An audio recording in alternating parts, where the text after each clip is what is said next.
QSO Today, episode 277, Clark Stewart W8TN. This episode of QSO Today is sponsored by ICOM America, makers of the finest HF, VHF, and UHF transceivers and accessories for the radio amateur. It should be noted that ICOM is a proud sponsor of Youngsters on the Air, or YOTA events coming up in December. Check the YOTA link in this week's show notes pages. This episode is also sponsored by QRP Labs, makers of the popular QCX kit transceiver and a whole host of other kit receivers and parts for the home brewer. My thanks to both ICOM America and QRP Labs for sponsoring the QSO Today podcast. Welcome to the QSO Today podcast. I'm Eric Guth for Z1UG, your host. Clark Stewart W8TN started in amateur radio over 55 years ago and has worked every country but North Korea. He began working EME or moon bounce on 2 and 6 meters years ago, making CW contacts.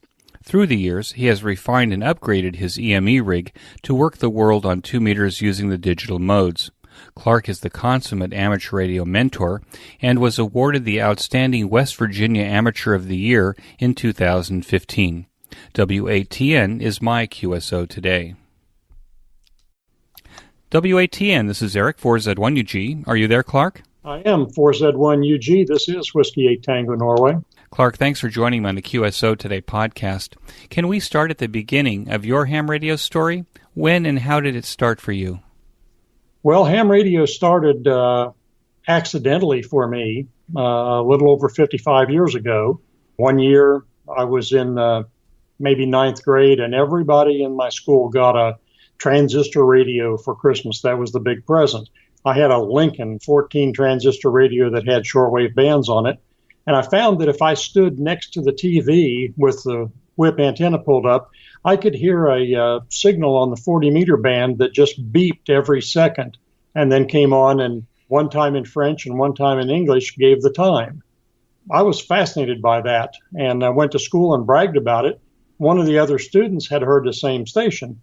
I said it was CHU, and he said, oh, no, I was wrong. It was DHU. And people believed him because he had a better status, I guess, than I did. So I just said, I'll just prove it. And I went and wrote a letter and got an actual QSL card from CHU, Dominion Observatory, Ottawa, Canada. And that's kind of where it started. From there, another accident. I moved on and got a night kit Spanmaster radio kit that I asked my father for, $25 kit.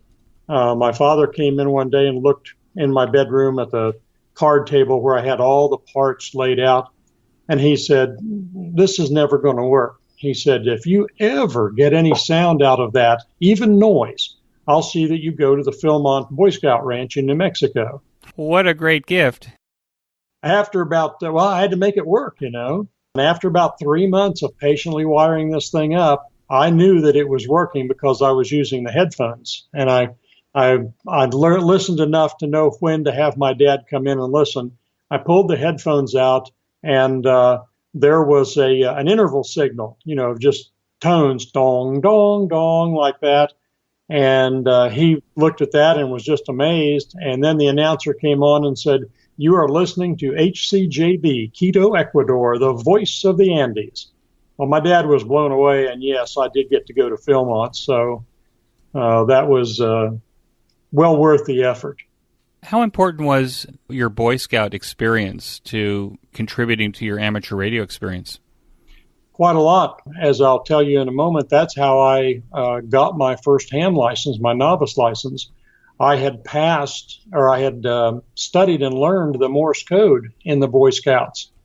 And one day my locker mate in school, as we were going home for the day, I asked him what he was doing. He said, I'm going to go take my ham radio test. And he told me he had to pass a Morse code test. And I said, well, you want me to help you study? And he said, sure. So I went to his house, helped him practice until the volunteer examiner got home from work. We both went over there, and I asked, could I just tag along? And the examiner said, oh, you're here to take the test too. And I said, no, I'm just here with Wayne.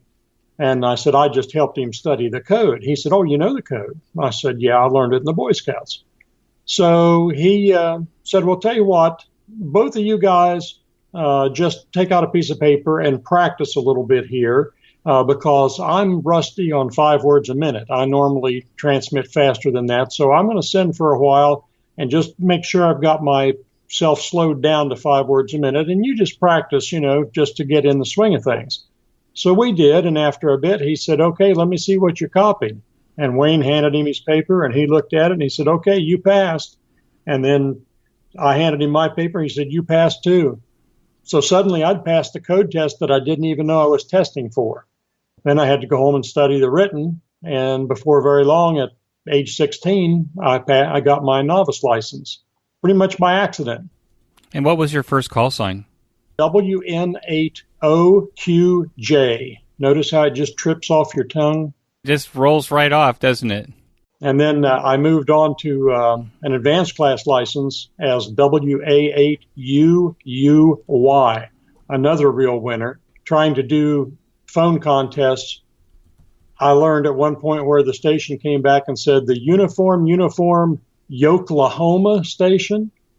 And it took me maybe an hour to remember the name of the Japanese city that started with Y that I'd been using for my phonetics. So at that point, I thought I need to get a new call, and I upgraded to extra and was able to pick W8TN. It was a vanity call that I was able to choose, and I picked it because it was good. It sounded good on sideband, but it was a very short CW call. Well, I think the vanity calls started in the late 70s? I expect. Right, so you were an advanced class ham for quite a number of years then before you upgraded to extra. Quite a few, and actually moving and changing my call sign was huge. It let me understand what happens to women when they get married and they lose their maiden name and take the name of their husband, because the ham call was my identity. Everybody knew WA8UUY and no one knew W8TN. And it was about 5 years later, I made a QSO on moon bounce, and the station I worked was WA1JXN Portable 7. Now, sending that on CW off the moon is a challenge. And he called me on the phone after the contact. And he said, I can't believe it. He said, I can send your call 3 times before I can send mine once. You mentioned that you had the Night Kit Spanmaster radio for a receiver. Was that your novice radio, and what was the transmitter? Well, to get the novice capability, the Spanmaster was what I used for shortwave listening. And when I just got my novice and decided, okay, I need a real radio, I found 2 radios in the yellow sheets. That's how radios were advertised back then. Like every 2 weeks, a mimeographed sheet came out with people selling things. And I found 2 of them. I found one that was about $35 and one that was $50. The $50 one was the Harvey Wells R9A. And I talked with the gentleman that gave me the novice test, WA8AUW, Thurman Ellis. And he said something that I've never forgotten. He said, if you can't hear them, you can't work them. And I've remembered that and decided that was his way of telling me get the better receiver. So I did that and needed a transmitter. So I thought, well, let me look in the ARRL handbook. And there was a diagram and an article on building a CW transmitter. It used a 1625 final, which you could get military surplus for about $0.25. But it turns out there was an error in the schematic. And when I powered it up for the first time, I let the smoke out. And so it didn't work after that. So I borrowed, I think, a DX60 from another ham, made a couple of contacts, went over to a ham's house and made my first contact from his house.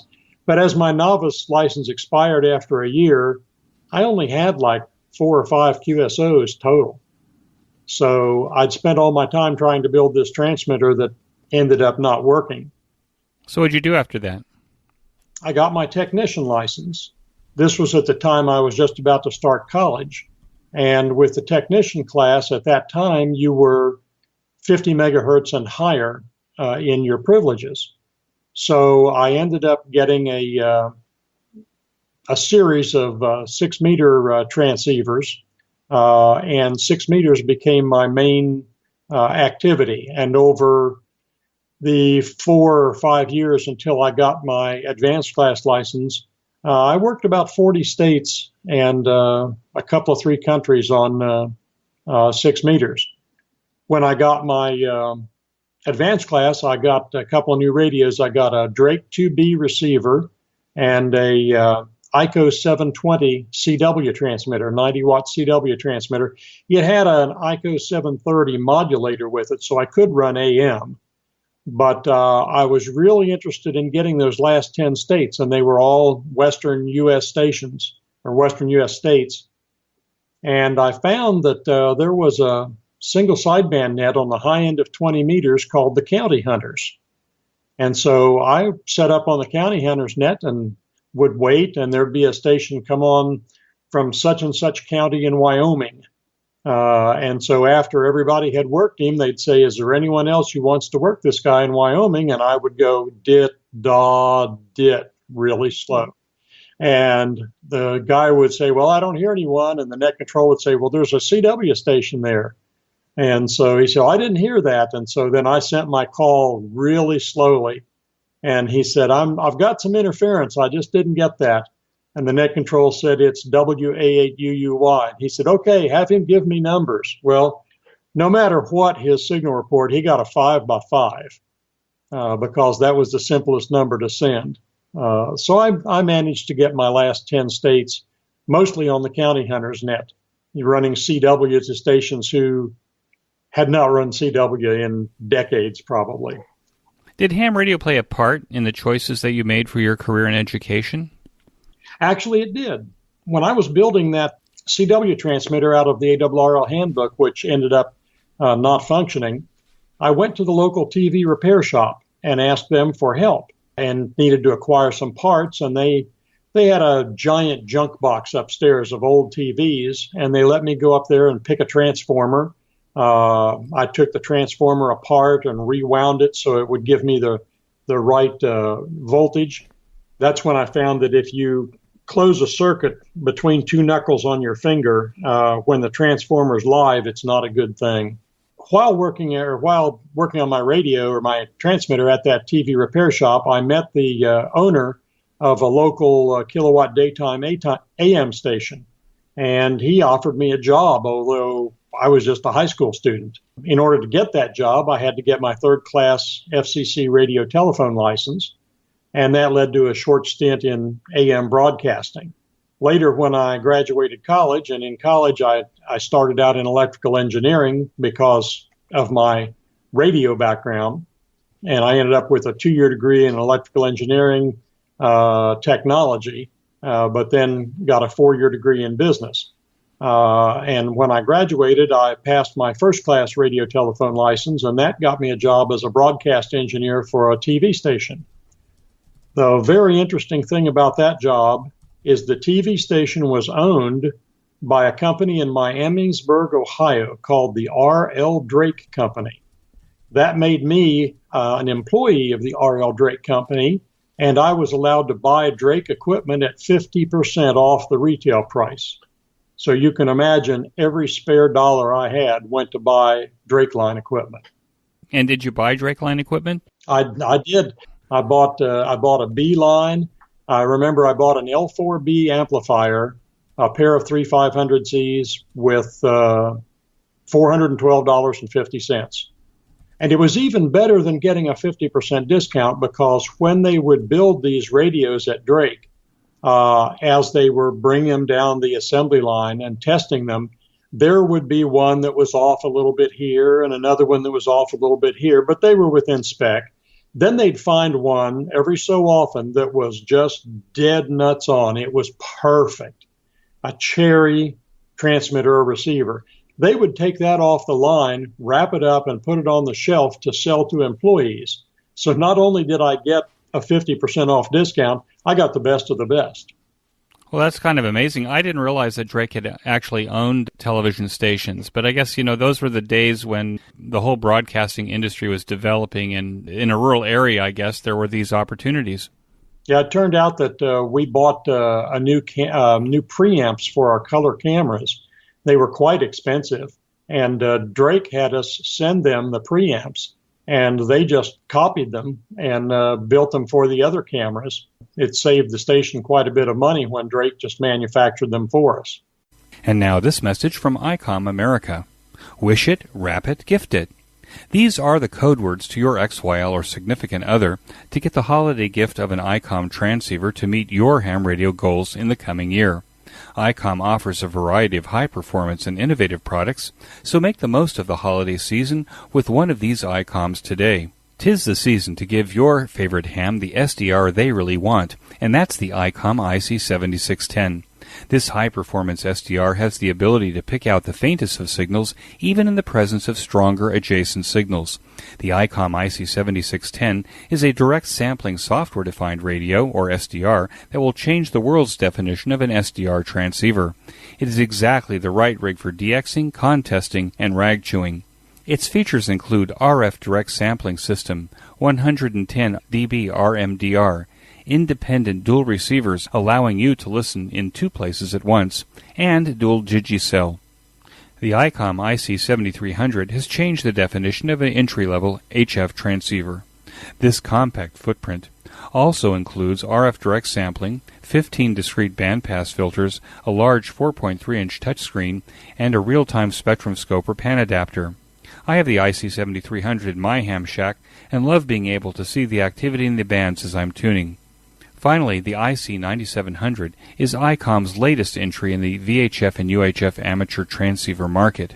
The IC9700 should be at the top of every ham's wish list this holiday season, especially if EME or moon bounce or meteor scatter operation will be one of your New Year's resolutions.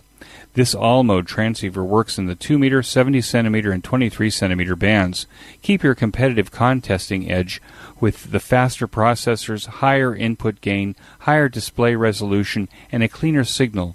ICOM IC9700 is the pinnacle of perfection. Features include a 4.3-inch touchscreen color TFT LCD display, dual watch operation and full duplex operation in satellite mode, real-time high-spectrum scope and waterfall display, voice recording playback function with an SD memory card, and it has the same form factor as the IC7300 and will look beautiful next to any of your new ICOM rigs. Wish it, wrap it, and gift it are the code words that I opened this message from ICOM. However, if subtle hints or leaving ham magazines open to full-page ICOM ads does not seem to have the desired effect on your XYL, then just tell her that you are pining after a new ICOM rig and that you know where the nearest ICOM dealer is near you, and you will be happy to save her the trouble of wrapping it and gifting it. And when you buy that new ICOM holiday rig, be sure to tell your ICOM dealer that you heard it here on the QSO Today podcast. Fa la la la la la la la la. And now back to our program. In terms of what happened in your career, you got a degree in business. Did you end up staying in the technical business side of your career, or how did that go? I worked at that TV station for, I think, about 3 years. And while working there, one of the other employees, one of the switchers, was studying to go to law school. Now, I had a course in business law in college and really enjoyed that class. So I asked this fellow, why was he getting prepared to go to law school when he had not studied pre-law? And he said, well, you don't have to do that, which was something I didn't know. So the short of the story is I ended up taking my law school admissions test, doing very well on that. And the next stop was 3 years of law school. From law school, I became an assistant prosecuting attorney. Then I worked for legal aid. Then I did oil and gas titles. And eventually I came to the understanding that I'm not a fighter. And to be a good lawyer, you go to work Monday morning and you start to fight. You are a hired gun for other people. And so it was just not a pleasant job for me. The radio broadcasting, I couldn't wait to go to work. But the law was just every day I went home with a headache. So I found an opportunity. I ended up working for a ham radio store in Denver, Colorado for about a year and a half. Really? Yeah, it was called Colorado Radio. I just moved. Actually, my father had already passed and my mother passed. I had no brothers and sisters. I was divorced, had no children. So it was kind of a lonely life. And a friend of mine, the fellow who said that the time station was DHU in eighth grade, he found this job that with a friend of his at Colorado Radio, and they hired me. And I moved out to Colorado and lived out there for about, 14 months, and kind of got over my depression over losing everybody in my family. At that point, then I came back and did a little more work in the law, but mostly went to buy a small publishing business. I maintained that up until about 2 years ago. So you've been an entrepreneur pretty much ever since. I would say that lawyers are entrepreneurs when you think about it. You got to get out there and really hustle in order to make a living. That's true. One of the things that we talked about in our correspondence with each other is that you like to be an Elmer to hams. You like to be a mentor to hams. How did that start for you, and what do you get from it? I'll take the second part first. I get more pleasure out of being an Elmer or helping someone who's struggling with a part of the hobby than working the rarest DX there is. I only need one more country to have worked every country in the world. That's North Korea. And I can imagine there will be some celebrating if I ever do work that. But I get so much joy out of helping someone. I have a limited skill set dealing with computers and software, LOTW. Which is Logbook of the World, right? LOTW. Logbook of the World, correct. It provides a stumbling block to a lot of people, the computers especially. I find that I can help people and get them into using a complicated logging program or get them set up on Logbook of the World, or just simply help them with their ham radio questions, from building antennas to setting up their equipment. And watching, for 55 years, I have had a fire in my belly. It's gotten greater at times, it's waned at times, but when I can see that fire in someone else, and I've stoked that, I've given them enough skills that they can't wait to get back on the radio and get that enjoyment. That's just the best feeling in the world for me. What do you think is the fundamental first skill that a new ham needs to have in order to be successful?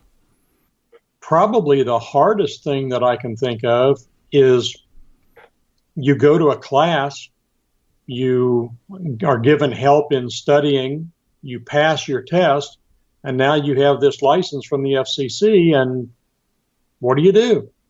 You don't know anything about how to get a radio, what radio to get, or what kind of an antenna to build. You may get a magazine like QST, and you'll see the ads in there, and you say, well, golly, I can't afford $5,000 or $10,000 for a transceiver. And you don't really know about the used market or that people have radios they'll lend you.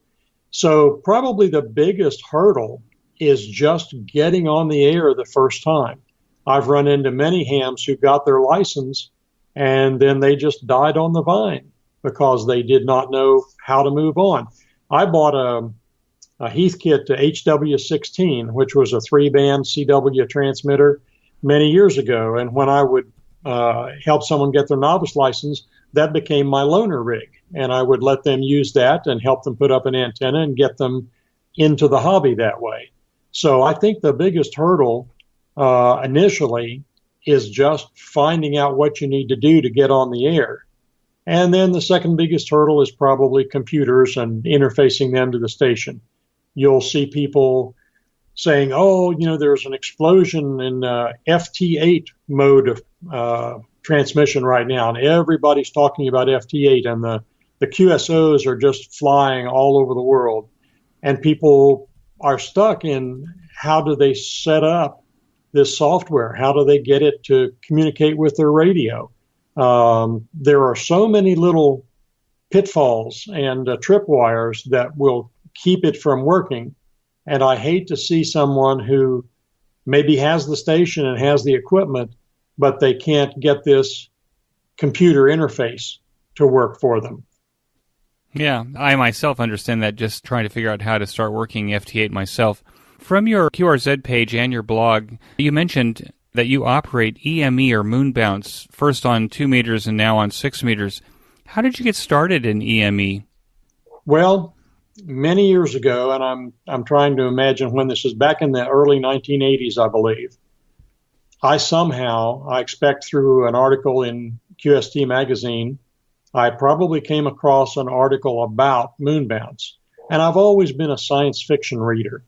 And to me, finding a way to get my signal off this planet to another part of the solar system and have it come back, I have cold chills telling you that right now. That to me was just the ultimate. I couldn't imagine anything that would be better. And so I worked and worked, learning, getting information where I could. There was no internet back then. Everything was done on the telephone or by mail. And I managed to build a small station. I made 5 QSOs on 2 meters before the antennas came down and were destroyed. And that just kind of took the wind out of my sails for a bit.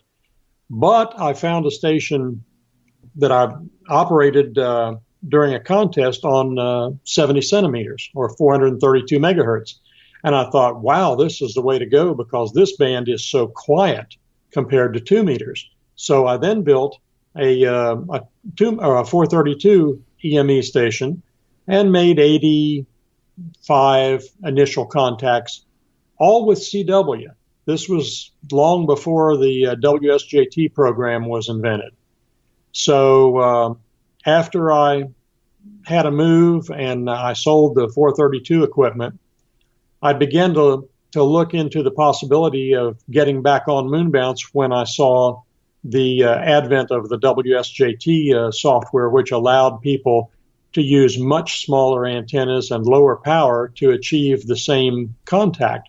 That is, bouncing your signal off the moon and having some person somewhere else on the world copy your signal and reply back to you. So I started looking into the possibility of getting back on 2 meters and decided that I would try it out. I'd put up just a single 13-element Yagi and see how that worked. But when I went to the Dayton Hamvention and talked with the originator of this antenna, G0KSC, Justin, he said, you probably better get 2 just to start because they'll both be built at the same time. They'll be identical and so forth.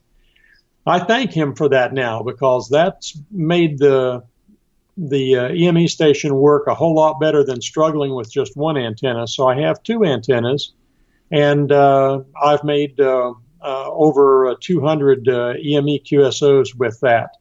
I tell people that's been for 2 years now. I've been doing 2 meter EME, and that has put the fire in my belly again with ham radio. It's the most exciting thing I've done in the last 10 years.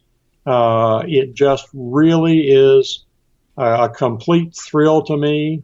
I still have the science fiction thought that, my signal has escaped this planet and is probably still going out there, somewhere in the galaxy, might be out past Pluto by now.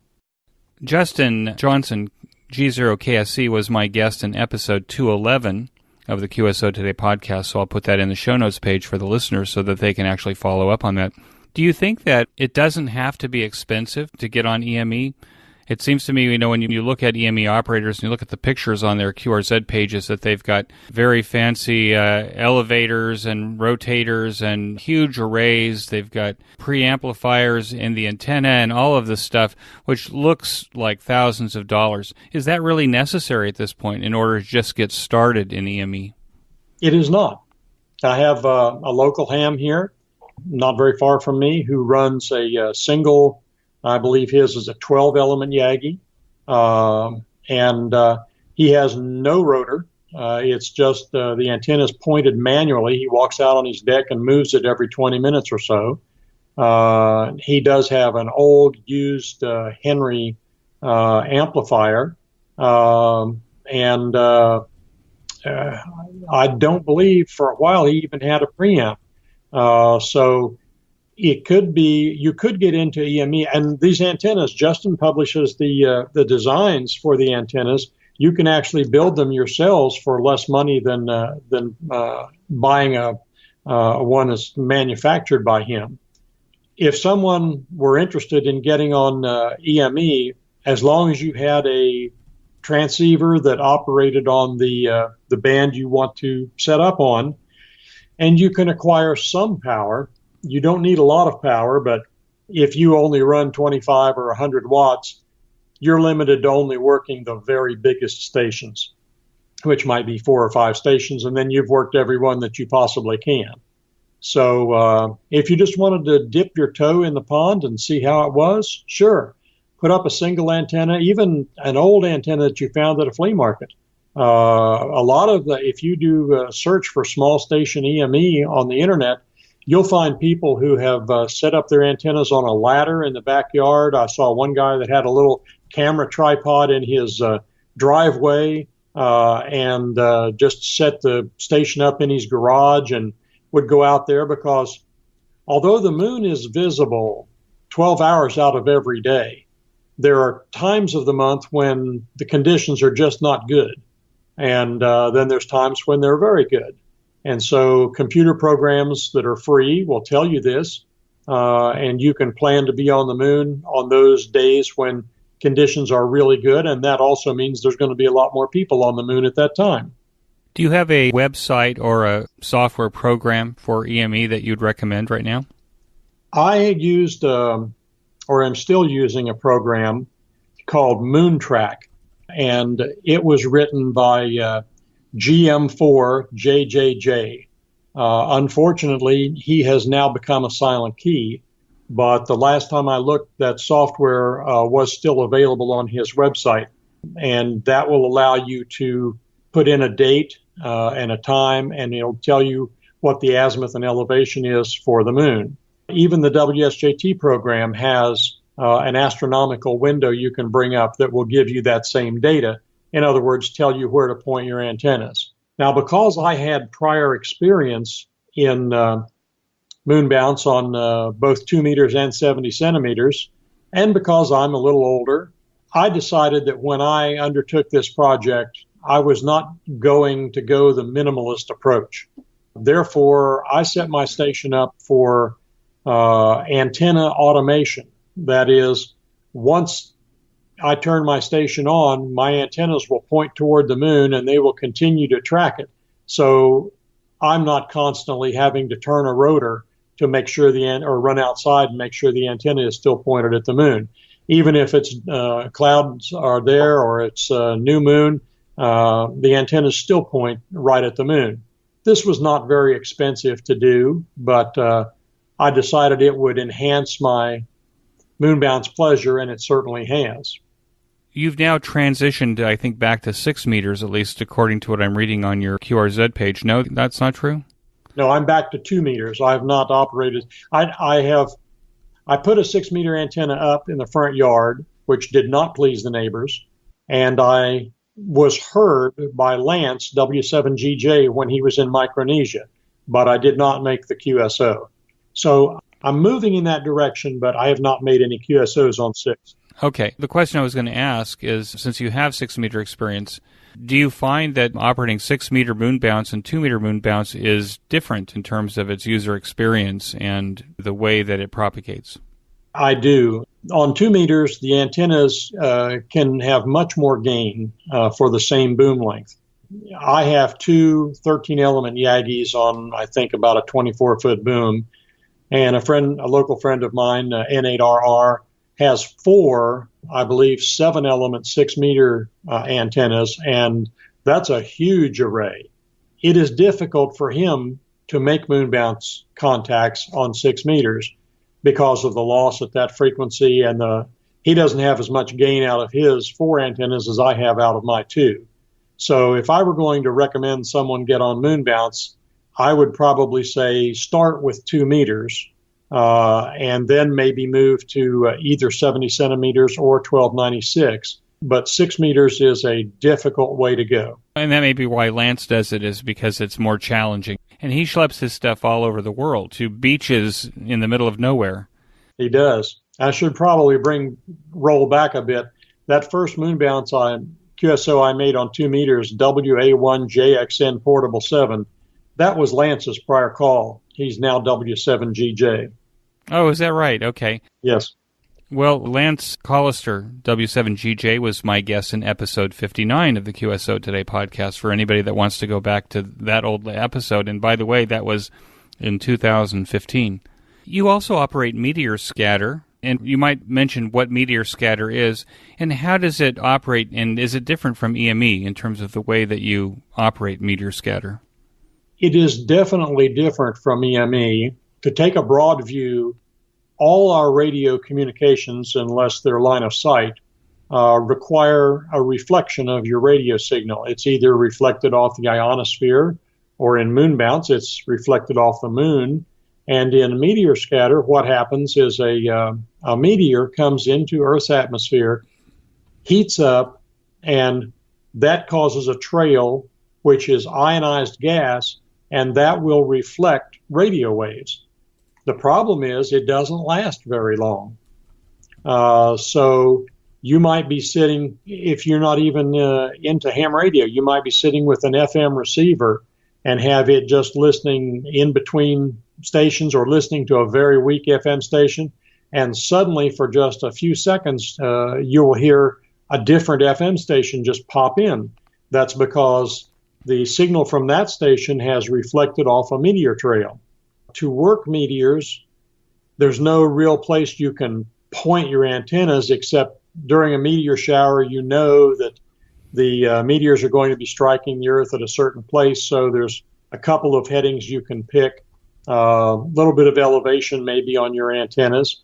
And the way I used to do it on SSB was you would call for 15 seconds, then the other station would call for 15 seconds. This is on a schedule, and you just kept going back and forth. It was very tiring. It would be something like 4Z1UG, this is W8TN, 4Z1UG, W8TN, 4Z1UG, W8TN, break, and then repeat that for another 7 seconds. And then I could take a 15-second break while I listened for the other guy, and then I would come back and do it again.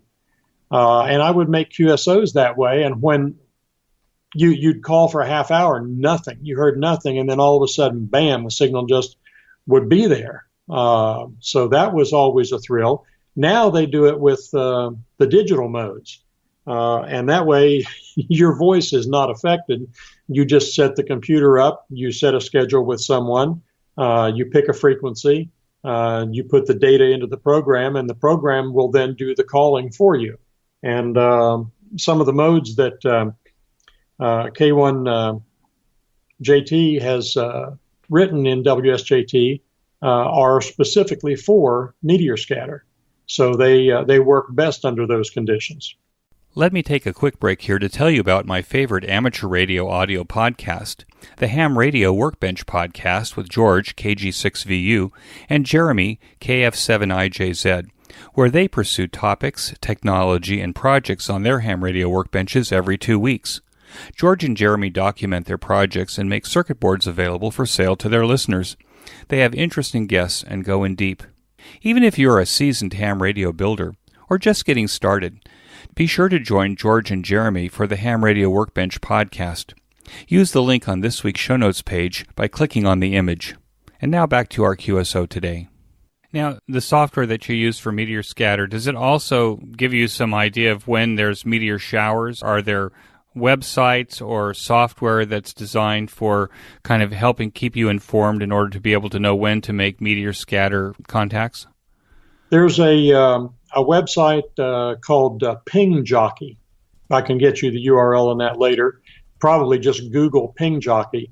But this is like a chat page where you can set up schedules with people, and there will be references there to where you can find out about the different meteor showers that occur during the year.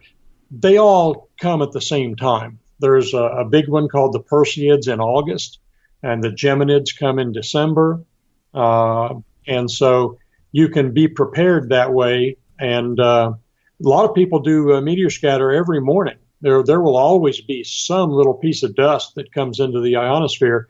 And now with the WSJT suite of programs, it's much easier to make a QSO with a much smaller piece of dust. It's pretty amazing. How about reflecting off of aircraft?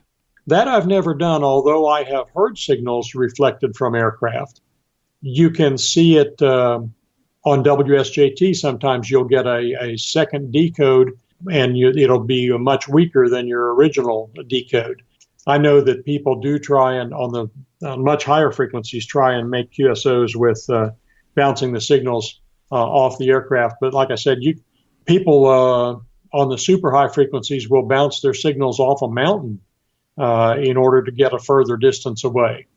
So anything that's going to reflect your radio wave is going to allow you to reach out and touch someone a little further away. You've been on a few de-expeditions. Which one was the most interesting and challenging for you? Probably the first major de-expedition that I went on, which was to Clipperton Island, FO0XX. That one, it seems I've had a lot of accidents in ham radio that have led to good things. And when I was working at Colorado Radio in Denver, I went to a ham fest up in Jackson, Wyoming, and ran into a guy there who told me that he had been going to Clipperton that spring, and they had gone down to Manzanillo, Mexico. All the people came from all over the world, but the boat they chartered didn't show up. And so the de-expedition failed.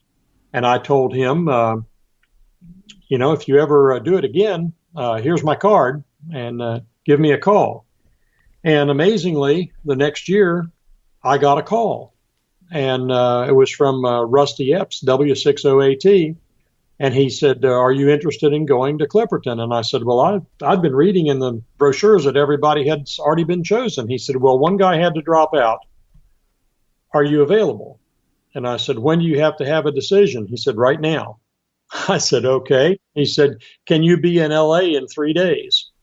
In a week. Can you be in LA in a week and send me so many dollars right now? So I had to pay half the money up front, and I ended up being on the de-expedition, and it was an eye-opener. I had worked a lot of de-expeditions from the stateside end, but I had never been on the other end of the pileup, and it was quite eye-opening. You cannot, until you hear it, you cannot believe all the people in the world are calling you, and you're maybe listening across 20 kilohertz of the band. When we first opened up, we drew straws to see who would be first, and it was a guy from Tahiti in French Polynesia that was was the first operator, and he called CQ, and the band just was like the noise level rose up to 10 dB over S9, and he tuned the knob from 14200 to 14220, and there was no partial signals. You didn't hear Alpha, Charlie Delta, 9. It was just a roar, just white noise. And it just went on for a minute and a half. And everyone just stood there and laughed. We could not believe that all the RF in the world that was focused toward us just combined into nothing but noise. Did you find that it really improved your ability to operate under pressure and to manage all the calls? Yes. I had done some de-expeditions on my own, and had done contesting. And I think contesting will give you all the skills that you need to be a successful de-expeditioner. Being in a contest, you're trying to work as many people from as many different places as possible in a fixed period of time. And so the faster you talk, the faster you send your Morse code, the faster you move from one station to another, the more people you put in your log. And that's the same with the de-expedition. What's the current rig? My current radio is an Elecraft K3S. Amplifier is an Elecraft KPA 1500. And do you have a band scope? No. You don't necessarily enjoy a visual representation of the bands at this point? I really don't. I bought a device called from N8LP called an LP Pan, hooking it to the IF outputs from the K3 allows me to feed the, INQ data into a software program like you would use for Flex Radio. I can have on my computer screen this representation of a band scope. And I did that, and I played with it, and I couldn't find something about that was useful to me. I would see a blip on the scope, and I knew there was a signal there, but I didn't know who it was. I didn't know what it was, where it was coming from. And I did later find that I set up a Flex Radio for a ham who's older and nearly blind, and he brought his radio down, and he had this new computer with 3 monitors. So I set his Flex Radio up to work on the 3 monitors, loaded all the software, and found that the CW skimmer program, Alex VE something NEA, I think, has this CW skimmer program that copies CW and will give you the call and what the people are saying.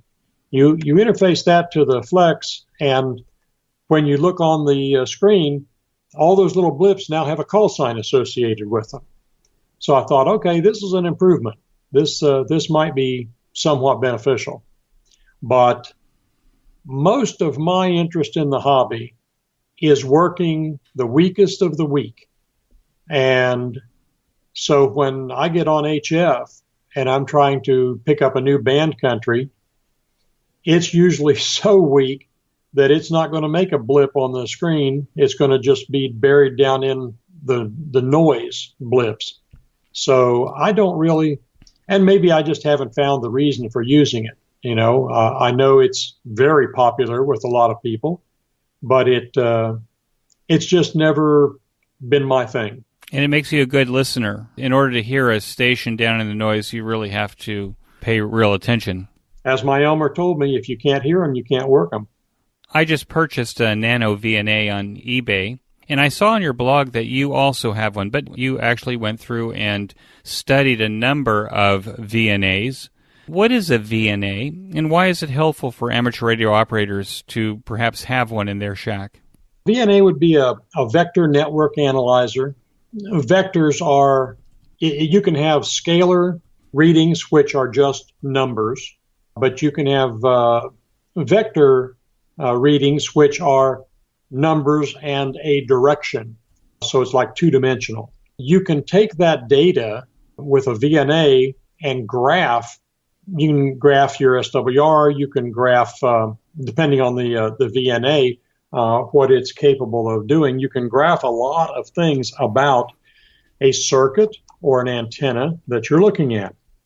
Currently, I've developed a problem with my 2-meter EME antennas. I made an EME contact one day, and 3 weeks later, I tried to make an EME contact, and my SWR had gone from 1-to-1 to 1.7-to-1, and the amplifier was not happy. So I'm trying to track that down, and using the VNA, first I hooked it to the antennas in the shack, and I got a graph from 140 to 150 megahertz, and it showed me what my SWR looked like, and didn't look good. So then I went out and I disconnected each antenna from the power divider and checked each antenna individually. And neither one of them looked good, but they were identical to each other. So that tells me, okay, the problem is somewhere else. It could be in my feed line, could be in one of the jumpers, or it could be in the power divider. So my next step will be to put a 50 ohm load on the 2 outputs of the power divider, put the VNA on the input, and see if it reads what it should. So to me, just having an SWR meter, which we all have in our rigs, tells you a very small piece of the puzzle. And having the VNA allows you to look at specific frequencies, where the SWR meter in your radio is only looking at the one frequency you're transmitting on. For HF use, let's say I've used it in the past where I would run the VNA to test, say, all the way across the 160 meter band, and it would give me a nice dip in the SWR at 1860. Uh-oh, that's further up the band than I would like to have it. So that tells me I need to make my antenna longer and move it down to the CW part of the band. Looking at it graphically is so much simpler than just looking at a meter reading. How would a VNA, vector network analyzer, how would it be different than an antenna analyzer? Some antenna, what they're called antenna analyzers, are vector antenna analyzers. I think when you actually, you're getting out of my comfort zone here a bit. Network analyzer to me implies more than just antennas. It implies looking at resistors, capacitors, different circuit elements, and measuring other elements. My vector antenna analyzer has one input port. I can only measure S parameters that begin with S1. If I had, a higher class analyzer that had two inputs, then you can measure the S2 parameters. Plot that on a Smith chart and can tell you a lot of things about the circuit that you're looking at. VNA, it's a two-port device, and so therefore I guess you put it up across a coil, for example, or across an LC circuit to see how it appears to work. I think you can look at the input and the output simultaneously. Right. You also, I saw that you made a study of coaxial cables because you had purchased some cables from a prominent antenna or amateur radio supply company, and when you put those cables into your outfit, that they didn't work the way they were supposed to. What did you discover from your study of coaxial cables resulting from that event? Well, going back a bit in time, when I worked for Colorado Radio, we sold coaxial cable. We sold it every day. We had reels and reels of maybe 8 or 9 different manufacturers. And hams would come in. Hams are notoriously, I don't want to use the word cheap, but let's find another word to fill in the blank there. Now, they always wanted the least expensive that they could get. At the top end of the spectrum was the Belden cable, and it was always more expensive. In the short time that I was there, somebody would order or come in and buy 50 feet of one brand of cable or 100 feet or 300 feet, and I would reel off the cable from the big spool, and I'm holding the cable in my left hand as I'm cranking the wheel on the right, and every brand of cable we carried, except for Belden, would at some point have a blip in it. It would be like the cable had swallowed, like a snake that swallowed a frog. Suddenly it just blooms out. And my thought is it's where they've joined together two runs of cable. The Belden, I never, ever, ever found that to happen. So to me, I learned right then that I would just go with Belden cable going forward. In my moon bounce setup 2 years ago, I was spending a lot of money on the amplifier and the antennas and all the other associated equipment. And so I thought, well, here's a cable. It's like an LMR 400 cable. I will go ahead and get it because it's already prepared with end connectors on each end, and that would save me a fair amount of time. When I put it into use, the end connectors were just garbage. The first time I screwed the end connector on with just my hand, it wouldn't come off. And so I thought, okay, I've been bitten by the cheap bug and should have gotten the Belden cable or something equivalent. It was actually not LMR times radio LMR 400 cable. It was something similar. So I've always felt in my 2 years of 2-meter EME, I always hear people weaker. I give them poorer signal reports than they give me 75% of the time. And so I've kind of blamed this cable. I don't know that that's the problem, but in doing my research, I found that this M&P cable out of Italy, Messi and Paoloni, looks to be very, very good. And so I bought 2 25-meter pieces of it with end connectors installed, and wow, what a difference between that and the less expensive cable that I had purchased before. The difference in price was only like $42 over what I would have. It was $45.60 that I would have paid less for the same cable I bought 2 years ago. So I think that was $45 well spent. And now this message from QRP Labs. QRP Labs has shipped thousands of QCX QRP transceivers kits to date. The odds of working another QCX user gets better every day.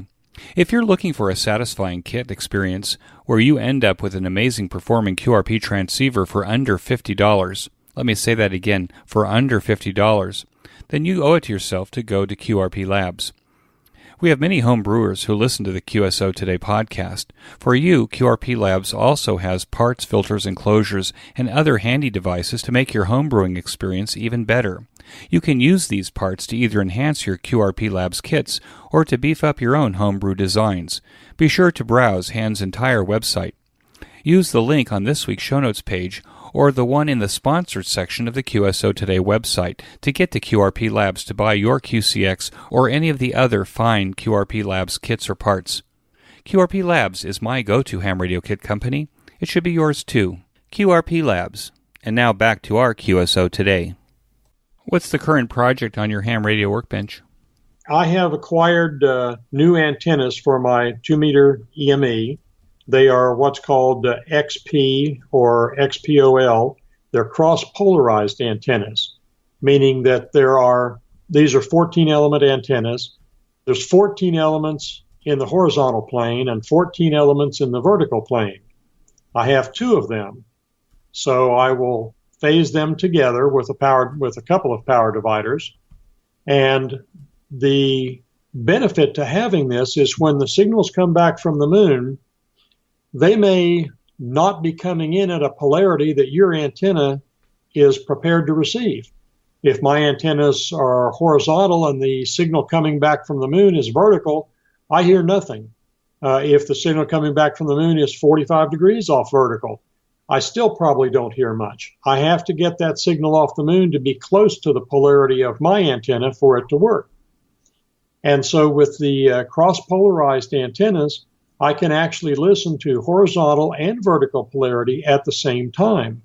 And using another Joe Taylor piece of software called Map65, it will listen to both polarities simultaneously and give you the polarity. It will tell you it's coming in at 65 degrees.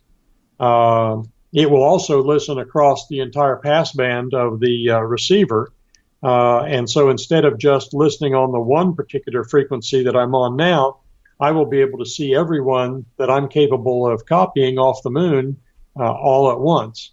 So it's a big step. I plan to also integrate a program called Linux, which is a really good noise reduction program.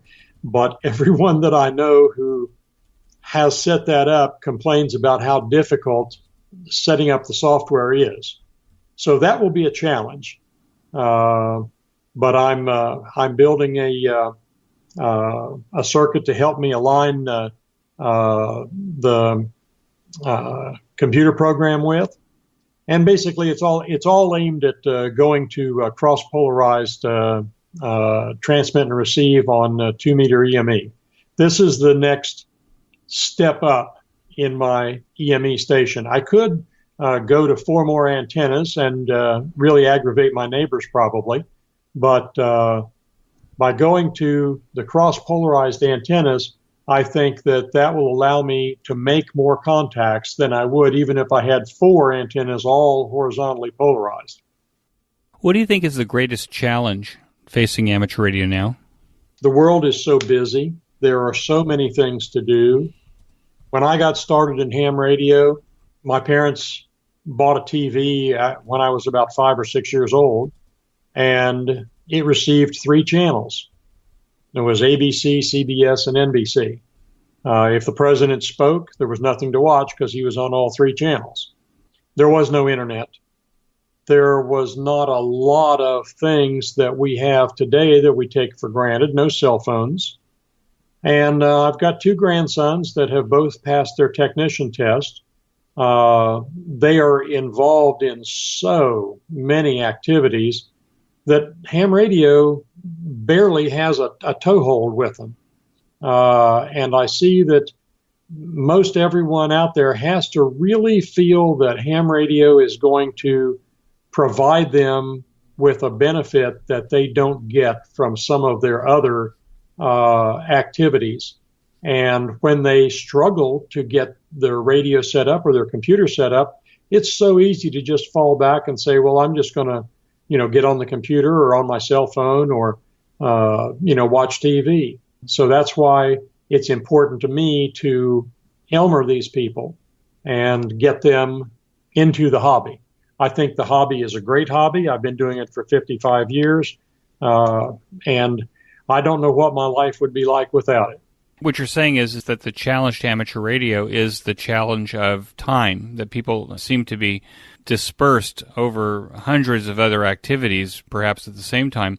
Do you think that this lack of focus is actually causes a whole bunch of other things to suffer in addition to amateur radio? Absolutely. Everything that requires going in deep is suffering as a result of distraction. I agree with you. People that are growing up with cell phones, they don't know how to type except by using their thumbs. It's too easy to pick up the cell phone and ask Siri or ask Google for the answer to your question instead of picking up an encyclopedia and searching for it. Just reading is falling by the wayside. People don't read anymore. I used to buy books as Christmas and birthday presents for people. I would try to find out what they liked to do, like if they were into fly fishing or what was their hobby. And I would buy them the best book on that segment of their hobby that I could find. And then I found that as 6 months went by, I would not hear from them, and I'd say, well, how'd you like that book I got you? Well, it's on my bedside table. I plan to get to reading it soon, but there's too many other things drawing their attention away. And so people just don't read. They're lost, I think. I'm hoping that will change. I mean, I think that there's some books out. I'm reading a book right now called The One Thing, where the author is advocating, boil it down to one thing, and it's like dominoes, a domino effect, that we can actually start to build mastery again if we focus on one thing at a time. What excites you the most about what's happening in amateur radio now? Oh, the explosion in the digital modes. It has galvanized so many hams into operating that had basically just let the dust start to accumulate on their knobs because they find that they can make QSOs now that maybe they couldn't make before with less power and poorer antennas, and the thrill is there. I think that the digital modes have really brought a lot of people back into being more active in the hobby. What advice would you give to new or returning hams to the hobby? Read and talk with others who are doing what you would like to be doing. Find your direction and basically make a plan to move in that direction. It's very difficult for people to do it on their own. And that's why I'm such a proponent of Elmering. I think if everyone who has some experience in the hobby would take just one person under their wing and say, I'm not an expert in this. I don't know everything there is to know about this, but I know enough. I know a little bit. I can show you what I do know. And if people would just do that, I can see the hobby really blossoming. Clark, what a pleasure it was to speak with you. I know we've been planning it for some time, and I'm really glad that we had a chance to catch up this afternoon and to have this QSO. With that, I want to thank you so much and wish you 73. 73 to you too, Eric. That concludes this episode of QSO Today. I hope that you enjoyed this QSO with Clark. Please be sure to check out the show notes that include links and information about the topics that we discussed. Go to www.qsotoday.com and put in W8TN in the search box at the top of the page. My thanks to both ICOM America and QRP Labs for their support of the QSO Today podcast. Please show your support of these fine sponsors by clicking on their links in the show notes pages, or when you make your purchases, that you say that you heard it here on QSO Today.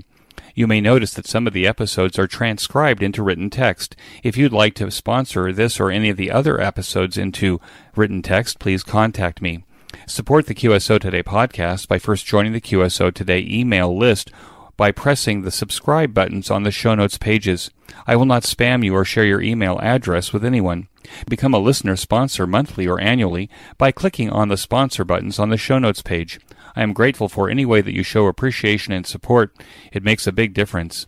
QSO Today is now available on iHeartRadio, Spotify, Libsyn, and TuneIn, as well as the iTunes Store. If you own an Amazon Echo, you can say, "Alicia, play the QSO Today podcast from TuneIn." I still use Stitcher to listen to podcasts on my smartphone. The links to all of these services are on the show notes pages on the right side. Until next time, this is Eric for Z1UG 73. The QSO Today podcast is a product of KEG Media Inc., who is solely responsible for its content.